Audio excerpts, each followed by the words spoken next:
Speaking of divisions, Senator Sanders and Donald Trump may debate one another. Here is what Donald Trump told Jimmy Kimmel last night.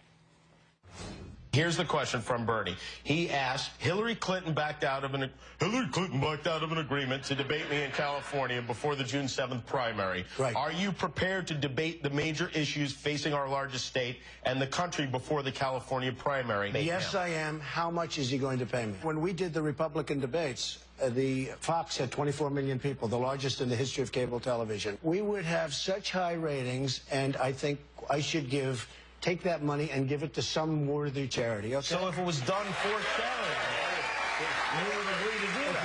If he paid a nice sum toward a charity, I would love to do that. Sanders responded with this tweet. Game on. I look forward to debating Donald Trump in California before the June 7th primary.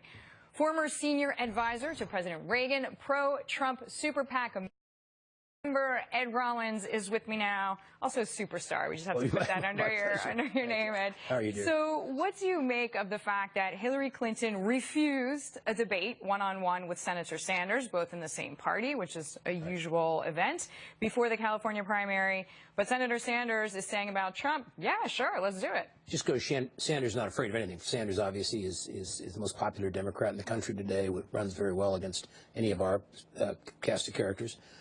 Hillary doesn't. Hillary doesn't have any momentum. I think she's basically, maybe she made the smart move from a political perspective, but she basically is not going to take advantage of another opportunity to debate the differences between the two right before the California primary. She may lose the California primary, and if she does, it's very close today. A poll last night has a 2-point differential. She'll limp into her convention. She may be the nominee, is the nominee, I'm sure, but at the end of the day, she has no momentum whatsoever. But without passion, without support. No passion. And this was a perfect opportunity for her to stand with Senator Sanders. And here's the difference between the two of us, and they're very significant differences. So do you think that Donald Trump and Senator Sanders, because it would actually make both of them look good. For example, if Hillary refused and the two gentlemen do a debate, she looks bad because she doesn't have a seat at the table on the platform, and it makes Senator Sanders elevated, right? Because it will totally dominate the media for the week of the California primary. I mean, she cannot break through that, and I would predict that if Sanders does it and does all right, which is not easy against Trump, he may very well end up the winner in California.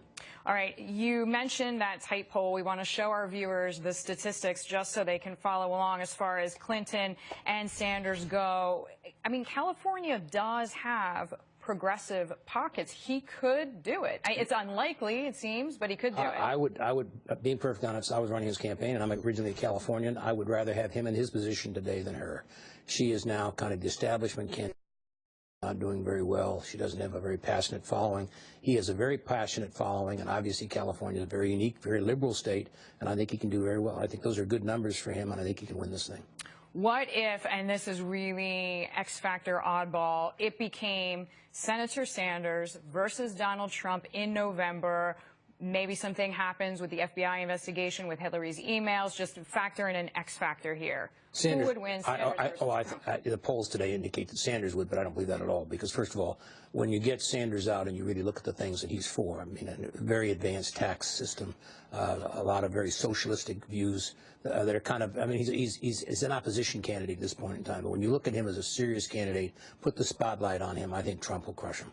So Trump started out arguably as an opposition candidate, but he is working in, apparently he had a good phone call with House Speaker Paul Ryan last night. So eventually, this will be a party that will be behind him 100%. I was there the day he announced, and being perfectly honest, like many others, I didn't think he had much of a chance. We had a very strong field, including Governor Huckabee. I think he basically, week by week, day by day, got stronger and basically evolved to be a very significant candidate and now the nominee. I think he will be a much stronger candidate in the fall than anybody anticipates. Ed Rollins, My good pleasure. to see you Thank with you. the crystal ball. Ed Rollins with me there, former senior advisor to President Reagan, and he is a member of a pro-Trump super PAC. Later this hour,